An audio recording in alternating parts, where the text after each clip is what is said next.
ആലപ്പുഴ തോട്ടപ്പള്ളിയിൽ കരിമണൽ ഖനനത്തിന് IREക്ക് കരാർ. തീരത്തെ കരിമണൽ നീക്കാൻ IRE ഉപകരാർ നൽകും. ഇത് സ്വകാര്യ കരിമണൽ കമ്പനികൾക്ക് സഹായകമാകുമെന്നാണ് ആരോപണം. 1954 മുതൽ ഈ തോട്ടപ്പള്ളിയിലെ കരിമണൽ ഖനനം മണൽ നീക്കം ചെയ്യുന്ന ചുമതല വഹിച്ചിരുന്നത് ജലവിഭവ വകുപ്പാണ്. കാരണം കുട്ടനാട്ടിൽ പ്രളയകാലത്തുണ്ടാകുന്ന ജലം ഒഴുക്കിക്കളയുന്നതിന് വേണ്ടിയിട്ടാണ് ഈ തോട്ടപ്പള്ളി വഴി കടലിലേക്ക് വെള്ളം ഒഴുകുന്നതിന് വേണ്ടിയിട്ട് ഈ തോട്ടപ്പള്ളി തീരത്തെ മണൽ നീക്കം ചെയ്യുന്ന പതിവുണ്ട്. അത് നേരത്തെ ചെയ്തിരുന്നത് സംസ്ഥാന ജലവിഭവ വകുപ്പായിരുന്നു. എന്നാൽ 3 വർഷമായിട്ട് ഈ ജോലി ഏൽപ്പിച്ചിരിക്കുന്നത് കരിമണൽ കമ്പനികളെയാണ്. അത് പ്രധാനമായിട്ടും ലക്ഷ്യം വെക്കുന്നത് ഈ മണൽ വാരുന്നതിനൊപ്പം തന്നെ കരിമണൽ വാരി ഈ കമ്പനികൾ കൊണ്ടുപോവുക എന്നുള്ളതാണ് ലക്ഷ്യമാക്കിയിരുന്നത്. കഴിഞ്ഞ വർഷം ഈ മണൽ വാരാനുള്ള നിർദ്ദേശം അല്ലെങ്കിൽ ആ അനുമതി നൽകിയിരുന്നത് സംസ്ഥാന സർക്കാർ സ്ഥാപനമായ KMML-നായിരുന്നു. KMML കോടിക്കണക്കിന് രൂപയുടെ കരിമണൽ ഇവിടെ നിന്ന് നീക്കം ചെയ്യുകയും ഖനനം ചെയ്തെടുക്കുകയും ചെയ്തിട്ടുണ്ട്.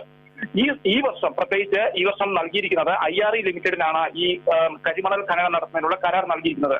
അതേസമയം തന്നെ ഈ IRE ഉപകരാർ നൽകാനുള്ള നീക്കം നടത്തിക്കൊണ്ടിരിക്കുകയാണ്. ഈ മാസം 23-ാം തീയതിയാണ് ഉപകരാർ സമർപ്പിക്കാനുള്ള അവസാന തീയതിയായിട്ട് വെച്ചിരിക്കുന്നത്. അപ്പോൾ സ്വാഭാവികമായിട്ടും ഈ സ്വകാര്യ കരിമണൽ കമ്പനികൾക്കടക്കം ഇവിടെ ഈ ടെൻഡർ സമർപ്പിക്കാൻ കഴിയുകയും അതായത് സംസ്ഥാനത്തിന്റെ പൊതു ഖജനാവിലേക്ക് ലഭിക്കേണ്ട തുക ഈ കരിമണൽ ഖനനത്തിലൂടെ സ്വകാര്യ കമ്പനികൾക്ക് ലഭിക്കുകയും ചെയ്യുന്ന ഒരു സാഹചര്യം ഉണ്ടാകും എന്നാണ് പ്രധാനമായിട്ടും ആക്ഷേപം ഉയരുന്നത്. അതുകൊണ്ട് തന്നെ ഈ IRE വാരിയെടുത്ത് കരിമണൽ വാരിയെടുത്ത് അത് ഉപയോഗിച്ച് മൂല്യവർദ്ധിത വസ്തുക്കൾ ഉത്പാദിപ്പിക്കുന്നതിന് പകരം ഈ കരിമണൽ ഖനനം നടത്തുകയും അതേസമയം സ്വകാര്യ കമ്പനികൾക്ക് നേട്ടമുണ്ടാവുകയും ചെയ്യുന്ന ഒരു സാഹചര്യം വരും എന്നാണ് മനസ്സിലാക്കാൻ കഴിയുന്നത്. ഇത് തന്നെയാണ് നേരത്തെ മാത്യു കുഴൽനാടൻ അടക്കമുള്ള ആളുകൾ ആരോപിച്ചിരുന്നത്. ഇതിന്റെ പിന്നിൽ മുഖ്യമന്ത്രിയുടെ അതുമായി ബന്ധപ്പെട്ട ഇടപാടുകൾ ഓഫീസുമായും വീടുമായി ബന്ധപ്പെട്ട ഇടപാടുകൾ ഉണ്ട് എന്നുള്ള ആക്ഷേപത്തെ ശരിവെക്കാൻ തരത്തിൽ തന്നെയാണ് ഈ നീക്കങ്ങൾ എന്നാണ് പ്രധാനമായിട്ടും ആരോപണം ഉന്നയിക്കുന്നത്.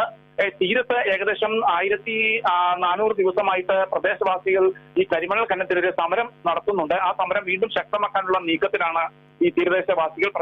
കർത്താവേ, കഴിയുമെങ്കിൽ ഈ മണ്ണുമാന്തി യന്ത്രം എന്നിൽ നിന്നും മാറ്റണമേ, അല്ലെങ്കിൽ വേണ്ട, എൻ്റെ ഇഷ്ടമല്ല അങ്ങയുടെ ഇഷ്ടം നടക്കട്ടെ എന്ന് മുഖ്യമന്ത്രിയുടെ ഓഫീസിലും വീട്ടിലും ഇരുന്ന് ആരോ പ്രാർത്ഥിക്കുന്നത് ഇവിടെ കേൾക്കാം.